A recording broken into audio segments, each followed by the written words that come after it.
Hello students, आप सभी का स्वागत है हमारे यूट्यूब चैनल पे। My name is Keshav Katoch. So I hope आप सभी बढ़िया होंगे। जैसा कि हमने अभी तक एग्जाम सिलेबस और पैटर्न के बारे में, एलाइड सर्विसेज के बारे में बात की थी, जो कि एक जाहिर सी बात है कि इस बार 2023 में ये जो पोस्ट हैं ये आ सकती हैं, क्योंकि अभी रिसेंटली जब OTR इंफॉर्मेशन भरने के लिए सरकार ने, HPPSC ने आपको बोला है, तो उसमें उन्होंने बोला है कि जल्द ही क्लास 1, 2 और 3 की पोस्ट जो है वो आ सकती हैं। तो क्लास 3 पोस्ट और आपकी 2 और 1 ये कभी भी आपकी जो है वो निकल सकती हैं। तो एलाइड सर्विसेज में उनमें एक पोस्ट है जो कि आपकी बन सकती है। तो इसकी तैयारी आज से आपने शुरू करनी है और इसी के लिए मैं आपके लिए कुछ हेल्पफुल चीजें जो है वो लेकर आ रहा हूं। तो आज की वीडियो में देखेंगे कि मेंस और प्री के हिसाब से जो बुक्स जो आपको फॉलो करनी है। जनरली जो है वो प्री और मेंस में जो भी आप प्री की तैयारी कर रहे हैं, खासकर GS की तैयारी कर रहे हैं, तैयारी आपको इसी तरीके से करनी है कि आपका मेंस का पेपर जो है वो अच्छे से क्लियर हो जाए। ठीक है ना। तो GS का पार्ट जो है वो बहुत बड़ा रोल जो है वो प्ले करेगा, बट उसके साथ साथ इंग्लिश और हिंदी भी जो है वो मेंस में, हालांकि आपकी प्री में जो है वो हिंदी नहीं आएगी, बट मेंस में आपको हिंदी और इंग्लिश का एक अलग से 150 मार्क्स का जो है वो पेपर आपको देखने को मिलेगा। तो इस वीडियो में हम प्रॉपर तरीके से देखेंगे कि कौन कौन सी बुक्स जो है जिनको आप फॉलो कर सकते हो। एक तरीके की आपके लिए गाइडेंस ही है, आप लोग इससे काफ़ी हेल्प ले सकते हैं कि आपको कभी जो बच्चा नई तैयारी शुरू कर रहा है, जिसने आज से शुरू किया कि मुझे एलाइड सर्विसेज में जाना है, तो वो इस पेपर की जब शुरुआत करते हैं तो उसकी सबसे बड़ी डिफिकल्टी ये होती है कि कौन कौन सी बुक्स को जो है वो अप्रोच किया जाए। तो ये वीडियो आप लोगों के लिए बहुत ज़्यादा हेल्पफुल होगी। पूरा आपने वीडियो को देखना है, एंड तक देखिएगा, आपके सभी डाउट्स जो है वो क्लियर हो जाएंगे। उससे पहले हमारा HP पुलिस सब इंस्पेक्टर और HP JBT और HP पटवारी का कोर्स जो है वो लॉन्च हो चुका है। 60% ऑफ, 50% ऑफ, 60% ऑफ में आपको ये कोर्स जो है वो अवेलेबल है। आपको सिंपल क्या करना है, निम्बस करियर ऐप को डाउनलोड करना है। उस ऐप में आप जाएंगे, वहां पे किसी पे भी आप कोर्स पे क्लिक कर सकते हैं और वहां पे जाके बाय नाउ को करेंगे, डायरेक्ट आप पेमेंट जो है वो ऑनलाइन कर सकते हैं। और अभी हमारे ये जो कोर्सेज जो है लॉन्च्ड हैं, तो आप इनको ज्वाइन करना चाहते हैं तो डेली बेसिस पे आपको एज ए क्लासरूम क्लासेस जो आपको मिलती हैं, डेली आपको 3 क्लासेस मिलेंगी, पटवारी में आपको 2 क्लासेस मिलेंगी। और ये जो कोर्स है ये आपको टिल, तो आप ये बोलेंगे 1 ईयर की वैलिडिटी के साथ मिलता है, मतलब 365 डेज तक आप इस कोर्स को ज्वाइन रख सकते हो, अपने पास वीडियोस को रख सकते हो। पटवारी का कोर्स जो है वो आपका टिल एग्जाम तक है, मतलब अगर इस साल एग्जाम नहीं आता, अगले साल आता है, तो तब भी आप ये वीडियोस को अपने साथ रख सकते हैं। इसमें वीडियो लेक्चर्स हैं, इसमें आपको साथ में PDFs मिलेंगी, टेस्ट मिलेंगे, टेस्ट सीरीज मिलेगी और लाइव डाउट सेशंस आपको मिलेंगे। ठीक है, तो जो भी बच्चे इंटरेस्टेड है वो निम्बस करियर ऐप को डाउनलोड कर सकते हैं। तो चलिए बढ़ते हैं। तो सिलेबस हमने देखा था, तो सिलेबस जो है वो आपका क्या है।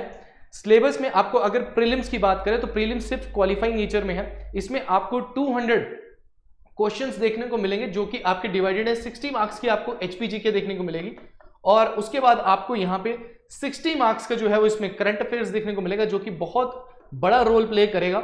और 80 मार्क्स का आपको यहाँ पे देखने को मिलेगा GS, और GS में भी आपको मॉडर्न हिस्ट्री पूछी जाएगी, इंडियन कल्चर पूछा जाएगा, Indian polity, Indian economy, geography of India, मतलब फिजिकल ज्योग्राफी पे ज्यादा नहीं लिखा है इन्होंने यहाँ पे, और डिजास्टर मैनेजमेंट, एनवायरमेंट और gender issue, teaching of Mahatma Gandhi से आपको क्वेश्चन जो है वो GS में पूछे जाएंगे। ठीक है, और आपका ये पेपर जो है ये 200 मार्क्स का होगा। एक क्वेश्चन जो है वो आपका 1 मार्क्स का होगा। तो ये डिवाइडेड है और एलाइड में ऐसा होता है कि आपको प्रॉपर इसी फॉर्मेट में आपको क्वेश्चन जो है वो आपसे पूछे जाते हैं। और जब आप प्री क्लियर कर देते हैं देन आपके पास मेंस एग्जामिनेशन होता है। मेंस एग्जामिनेशन में आपको 3 चीजें पूछी जाती है, हिंदी, इंग्लिश और जनरल नॉलेज। लास्ट जो पेपर आपका 2020 में लॉकडाउन के टाइम पे हुआ था ये पेपर, तो उसमें हर एक दिन आपका एक पेपर हुआ था। 150 मार्क्स का होता है, 3 आवर्स आपको मिलते हैं। इंग्लिश में आपको कॉम्प्रिहेंशंस भी दिए जाते हैं, एस्से राइटिंग भी होती है, इंग्लिश से हिंदी या हिंदी से इंग्लिश आपको करने के लिए पैसेज को बोला जाता है। प्रेसी राइटिंग इसमें होती है, पैसेज है तो आपको आंसर्स लिखने होते हैं, ग्रामर के ऊपर क्वेश्चंस होते हैं, एरर फाइंडिंग पे क्वेश्चन आते हैं, इसमें ईडियम फ्रेजेस आपको पूछे जाते हैं, तो उन या फिर आपको वर्ड्स दे देंगे, उन पे सेंटेंस बनाने के लिए आपको आ जाएगा। एक्टिव पैसिव आपको इसमें करने को आ जाता है, डायरेक्ट इनडायरेक्ट करने के लिए आपको आ सकता है। तो वो सारी प्रॉपर आपकी जो ग्रामर है और विद कॉम्प्रिहेंशन आपको इसमें पूछा जाता है। सेम चीज हिंदी में होगी, व्याकरण के साथ साथ आपको एस्से राइटिंग, आपको मुहावरे, लोकोक्तियां, सब कुछ आपको पूछा जाएगा। और GS जो भी टॉपिक आपने सारे अभी देखे उन सभी को आपको सब्जेक्टिव वे में यहाँ पे क्वेश्चन पूछा जा सकता है। जैसे कि फॉर एग्जांपल यहाँ पे आपसे पूछा जा सकता है कि राइट टू इक्वालिटी के ऊपर लिखिए। जैसे कि लास्ट ईयर जो क्वेश्चन आया था एक आपका कि राइट टू इक्वालिटी के बारे में लिखिए, तो राइट टू इक्वालिटी के बारे में आपने लिखना है तो आर्टिकल 14 से आपको आर्टिकल 18 तक पूरा पता होना चाहिए कि 14 क्या है, 15 क्या है, 16 क्या है, 17 क्या है, 18 है। और एक प्रिसाइज फॉर्मेट होता है इसका, जिसमें एक बॉक्स होता है जिसमें आपको इस क्वेश्चन को पूरा करना होता है। तो चाहे आपके पास नॉलेज बहुत ज्यादा है बट आप उसको एक प्रिसाइज चीज में लिख कर अगर दे देंगे तो बहुत बेनिफिशियल होता है। और याद रखना कि ये 200 मार्क्स का आपको 3 आवर्स मिलेंगे आपको लिखने के लिए, पूरा पेपर आपको करना होता है। तो ज्योग्राफी हो चाहे पॉलिटी हो चाहे हिस्ट्री, और याद है सबसे बड़ी चीज क्या है कि इसमें मॉडर्न हिस्ट्री आती है, एंशियंट हिस्ट्री इसमें नहीं आएगी।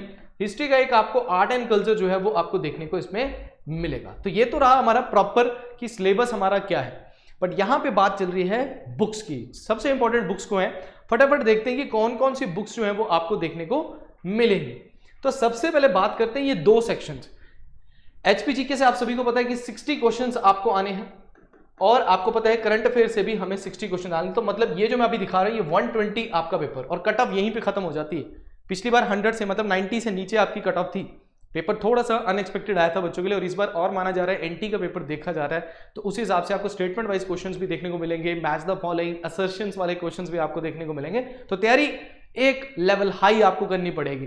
तो अगर हिमाचल की जीके के बाद देखो, ये मेरी तरफ से आपके लिए है कि ये बुक्स को तो आपने बिल्कुल भी नहीं छोड़ना है। बाकी इसके अलावा अगर आप कोई किसी बुक को फॉलो करना चाहते हो तो मोस्ट वेलकम है, हम किसी भी बुक के लिए आपको मना नहीं करेंगे, बट इन बुक्स को नहीं छोड़ना है आपने। अगर आप एचपीजीके की बात कर रहे हो और कहीं पे भी आप प्री प्लस मेंस की बात करते हो, तो आप हिमाचल प्रदेश की ये जो वंडरलैंड हिमाचल प्रदेश है, जगमोहन बलोखरा की जो ये बुक है, देखिए मैं तो अगर कभी भी आपको बोलूं तो मैं कहता हूं इसके बाहर कुछ आना नहीं वाला आपको। इसके साथ साथ आप इकोनॉमिक सर्वे को पढ़ लीजिए, बजट को पढ़ लीजिए, तो आपका आधे से ज्यादा पेपर जो है वो यहीं पे कंप्लीट हो गया। आपका मेंस की भी यहीं से तैयारी हो जाएगी और प्री की। और कभी भी आप मेंस को कहते हो प्रीवियस ईयर क्वेश्चंस को देखा करो, उन क्वेश्चन से आपको आइडिया होगा कि किस तरीके का मेंस का जो है वो पेपर में जो क्वेश्चन है हिमाचल जीके से पूछा जाता है। प्रीलिम्स में तो हमें पता होता है कि आपको ये क्वेश्चन पूछा जाता है, ये क्वेश्चन पूछा जाता है, और बलोखरा से डायरेक्ट सीधे क्वेश्चन से सीधी सीधी स्टेटमेंट जो है वो पूछी गई है। पुराने पेपर को बैठोगे, जब बलोखरा पढ़ोगे, पुराने पेपर्स को देखोगे, तो आपको रियलाइज हो जाएगा कि यार इन्होंने तो डायरेक्टली क्वेश्चन यहां से पूछा हुआ है। और ऑथेंटिसिटी, जब आपसे पूछते हैं ना कि ऑब्जेक्शन डालनी हो, तो बलोखरा की ऑब्जेक्शन, अगर आपके बलोखरा में कोई लाइन लिखी हुई है और वो उन्होंने गलत बताई हुई है, तो उस पर ऑब्जेक्शन बड़े आराम से वो एक्सेप्ट कर लेते हैं। दूसरी बात है आपकी करंट अफेयर्स की।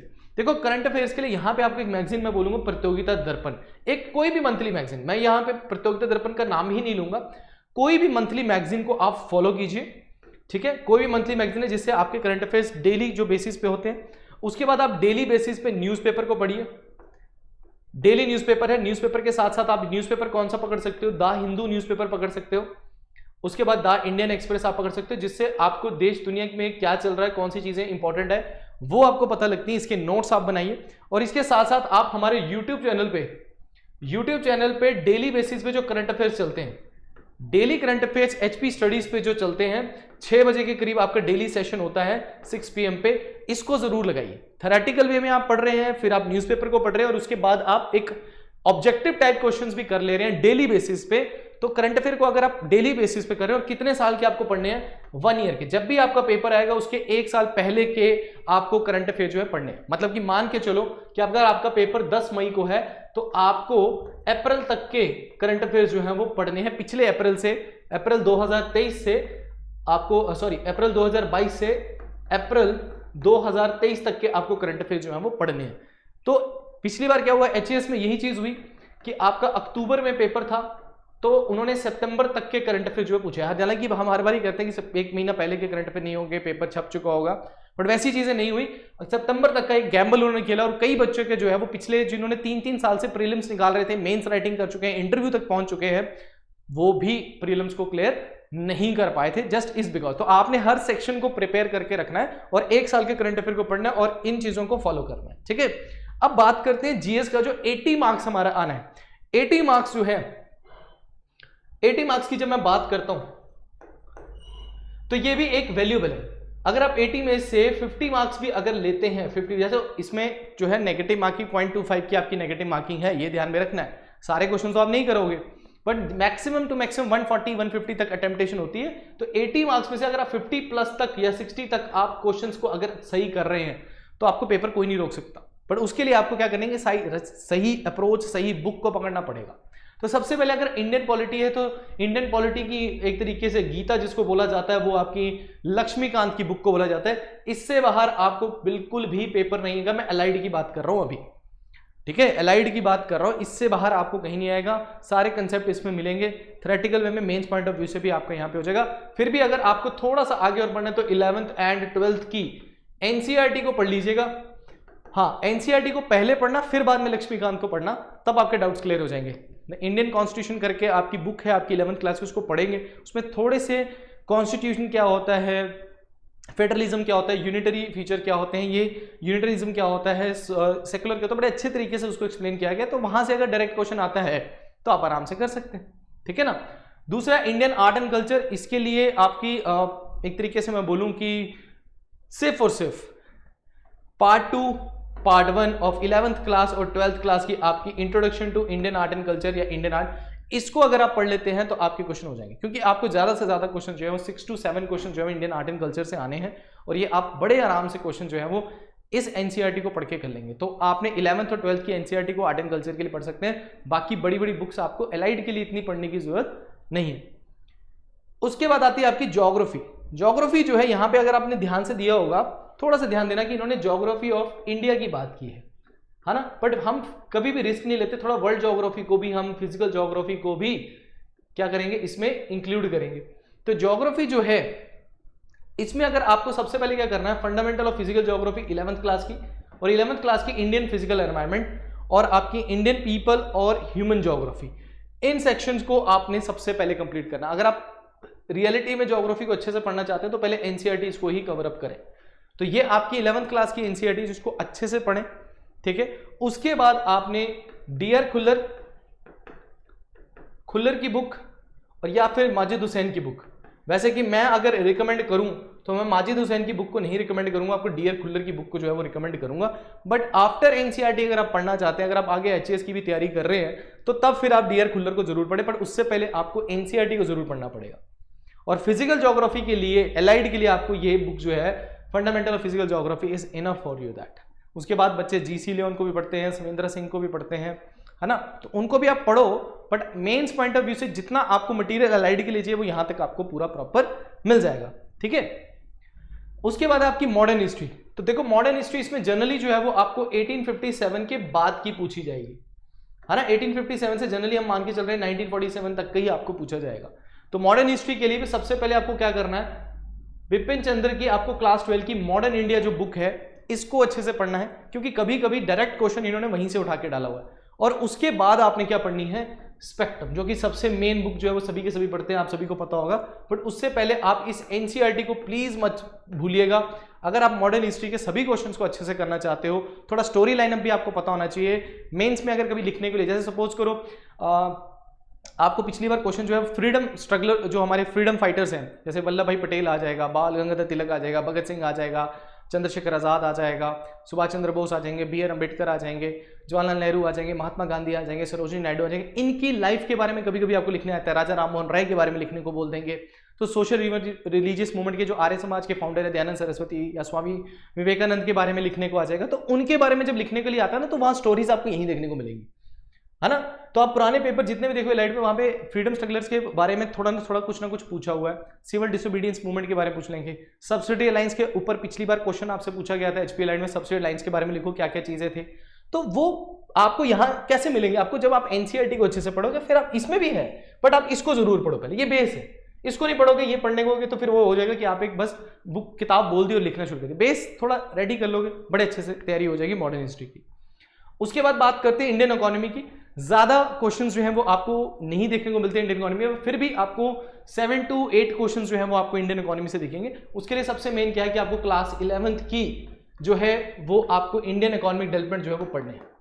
खासकर ये वाली बुक नहीं, स्टैटिस्टिक्स को मत पढ़ो, बट इंडियन इकोनॉमिक डेवलपमेंट को अच्छे से पढ़ो, बेसिक को पढ़ो, इसके साथ इकोनॉमिक सर्वे को पढ़ो, ठीक है। इकोनॉमिक सर्वे को पढ़ो, बजट को पढ़ो, और बजट और इकोनॉमिक सर्वे दोनों पढ़ने आपने, इंडिया का भी और साथ में साथ आपने इसमें एचपी का भी पढ़ना है, ठीक है। तो दोनों का आप पढ़ेंगे, और इसके साथ इंपॉर्टेंट जो टर्म्स होती हैं, इंपॉर्टेंट टर्म्स जो होती हैं, इकोनॉमिक टर्म्स जो होती हैं, जो न्यूज में चल रही होती है, तो जनरली करंट जो है वो आपको न्यूज से रिलेटेड जो करंट होगा वही इकोनॉमिक जो है वो बीच में घुसाया जाता है। और जो मेन टर्म्स होती हैं उनसे क्वेश्चन आपको आता है। 5 ईयर प्लान्स के ऊपर आपको क्वेश्चन आ सकते हैं, poverty, unemployment, type of unemployment, ऐसे क्वेश्चन आपको पूछे जाते हैं, ठीक है। नेक्स्ट है आपका गांधीयन थॉट। देखो गांधीयन थॉट के लिए आपके पास कभी भी आप बोलेंगे तो माई एक्सपेरिमेंट विद ट्रुथ आपको बोला जाता है कि जो गांधी जी की ऑटोबायोग्राफी है माई एक्सपेरिमेंट विद ट्रुथ, उसको पढ़िए। देखो वो बहुत बड़ी बुक है, कहीं आप बोर ना हो जाए उसको। इसके लिए हम क्या करेंगे कि निम्बस एकेडमी जो है निम्बस एकेडमी की जो बुक है ये लॉन्च होने वाली है, आपकी जो गांधीयन थॉट है इसके ऊपर बुक्स आपकी लॉन्च हो जाएगी। तो उस बुक को आप लीजिए, उसमें डिटेल में आपकी सभी 5 जितने रिसोर्सेज है उनका कंपाइलेशन उसमें किया गया। ये आपकी बुक अभी लॉन्च हो जाएगी, इसी से पढ़ना आपने 5 या 6 क्वेश्चन आपके आएंगे। और ज्योग्राफी गांधीयन थॉट पे हमारी जो है वो लाइव क्लासेस भी आपकी शुरू होंगी। तो लाइव क्लासेस में भी आपको कई सारी चीजें, क्वेश्चंस वगैरह जो है वो यहाँ पे देखने को मिलेंगे। तो चैनल के साथ बने रहिए, चैनल को सब्सक्राइब कीजिए। तो ये आपके लिए फर्दर ये जो है वो इन्फॉर्मेशन आपके लिए गांधीयन थॉट में खासकर, जो कि बच्चों को सबसे ज्यादा डिफिकल्ट लगता है क्योंकि 5-6 नंबर बहुत इंपॉर्टेंट होते हैं, तो वो हम यहाँ पे आपके कंप्लीट करवा देंगे। उसके बाद आपका आता है इंग्लिश। अब ये आ गया मेंस पॉइंट ऑफ व्यू से। अब इंग्लिश का कोई अंत नहीं है और शुरुआत नहीं है, इंग्लिश बहुत बड़ी, बट फिर भी प्रैक्टिस के साथ आपको डेली बेसिस पे इसको पढ़ना है अभी से। प्रीलिम्स के साथ साथ ही डेली आप या हफ्ते में 3 या 4 दिन जो है वो इंग्लिश जरूर पढ़ें, 2-3 घंटे। तो इसमें इंग्लिश में जो है मैं बहुत सारी बुक्स हैं, मैं ये नहीं कहता आप जो सामने मैंने रेन एंड मार्टिन के बारे में बताया आप इसी को खरीदें। आपके मन में इंग्लिश में कहीं पे भी बुक्स आपको मिलती हैं तो आप उस बुक को फॉलो कर सकते हो। बट रेन एंड मार्टिन जो है इसमें आपको इंग्लिश ग्रामर और जो कंपोजिशन है वो दोनों इकट्ठे मिलते हैं। नंबर ऑफ क्वेश्चंस आपको देखने को मिलते हैं। प्रीवियस ईयर क्वेश्चंस को उठाइए, एक्टिव पैसिव कैसे करते हैं, है ना, ईडियम फ्रेसेस कौन से, वर्ड सब्स्टिट्यूशन कौन से हैं, एसे राइटिंग कैसे होगी, ठीक है, प्राइसी राइटिंग कैसे होती है, वो सब चीजें आपको यहाँ पे देखने को मिलेंगी, ठीक है। और हिंदी के लिए देखो, हिंदी के लिए मैं एक ही बुक जो है वो ज्यादा प्रेफर करता हूँ, बट फिर भी आप एनसीईआरटी जो है, एनसीईआरटी जो बुक्स है 9th और 10th की या 10th तक की, आपको ग्रामर जो है वो व्याकरण जो है वो पढ़नी है, ठीक है। और उसके बाद आपको व्याकरण भारती जो है, जो HG पब्लिकेशन की जो व्याकरण भारती है, ये बहुत ज्यादा सपोर्ट करेगी आपको, ठीक है ना, बहुत ज्यादा सपोर्ट करेगी। जिन बच्चों को शुरुआत जो है हिंदी से बिल्कुल नहीं है, उनका कोई नाता नहीं है, न्यूज़पेपर को पकड़ो और हिंदी लिखना शुरू करो। सबसे पहले हिंदी को लिखना शुरू करोगे तो मात्राएं, मिस्टेक, जो वर्ड्स आप एक्सप्रेस करना चाहते हो उसको कैसे एक्सप्रेस करना है, और फिर हिंदी से इंग्लिश और इंग्लिश से हिंदी करने की कोशिश करो। ऐसे राइटिंग शुरू करो, हिंदी में किस तरीके से होते हैं मुहावरे पढ़ना शुरू करो। ये धीरे धीरे होगा, आप एकदम से नहीं कर पाएंगे, इसकी गारंटी मैं अभी दे लेता हूं कि आप अगर सोचेंगे कि आपने प्रीलिम्स निकाल दिया, आपको सिर्फ 1.5 या 2 महीने मिलेंगे मेंस तक के लिए, ठीक है। तो ये ध्यान में रखना है कि आपका जो पिछला पेपर था ना वो जनवरी में रिजल्ट आ गया था और मार्च या अप्रैल में उन्होंने बोला था कि मेंस होगा, बट लॉकडाउन लगने की वजह से जाके वो अगस्त या सितंबर में हुआ। बट याद रखिएगा कि इस बार आपका डेट बंद, मतलब देखो जनवरी या फरवरी में रिजल्ट आया और उन्होंने अप्रैल में रख दिया था पेपर, ठीक है ना। तो आप ये लेके चलिए कि आपका डेफिनेटली 1.5 या 2 महीने में पेपर आएगा मेंस का, तब आप तैयारी नहीं कर पाएंगे हिंदी की, और आपने जीएस का इतना ज्यादा पॉइंट आउट जो है 200 मार्क्स का भी पेपर जो है वो देना है। तो इन सबको मद्देनजर रखते हुए ही आप जो है वो पेपर की तैयारी जो है वो करेंगे। आई होप आपको वीडियो से काफी कुछ जानने को मिला होगा, वीडियो से आई होप मैंने आपकी मदद जरूर की हो। अगर वीडियो आपको अच्छी लगी है तो लाइक और शेयर और सब्सक्राइब जरूर करिएगा चैनल को, इसको जितना ज़्यादा शेयर कर सकते हैं क्योंकि ये एक हेल्पफुल वीडियो होती है। कई बच्चे जो होते हैं वो घर पे बैठ के तैयारी करना चाहते हैं, उनको गाइड करने वाला कोई नहीं होता, उनको बताने वाला नहीं होता कि ये बुक के बेचारे। आप ये भी बोल सकते हो कि मैंने लाइफ में क्या कि मुझे कई बार ऐसा हुआ, फील हुआ है कि लाइफ में मेरे को कभी किसी ने ये नहीं बताया कि ये बुक पढ़नी चाहिए या ये बुक पढ़नी चाहिए। तो मेरे मन में ये होता है कि वो कोई भी बच्चा ऐसा नहीं रहना चाहिए जिसको ये इन्फॉर्मेशन ना बताए, क्योंकि हम कभी कभी कहते हैं छोटी या अरिहंत की बुक ले ली या लूसेंट पढ़ ली और या फिर तरुण गोयल की बुक पढ़ ली, तो आपका अटेम्प्ट वेस्ट होता है। और आपको पता है एलआईडी का पेपर जो होता है ये बार बार नहीं आता, 2 साल में एक बार ही आता था, अब तो इसको 4था साल जो है वो लगने को हो गया कि ये पेपर निकला नहीं है। तो हम रिस्क नहीं ले सकते। तो हमारी पूरी कोशिश रहेगी, हमारी एचपी स्टडी पूरी टीम की कोशिश रहेगी कि आपके लिए बेटर टू बेटर वे जो है वो इस तरीके से आपकी तैयारी जो है वो करवाई जाए। सो नेक्स्ट वीडियो में फिर से मिलेंगे। Thank you very much and all the best.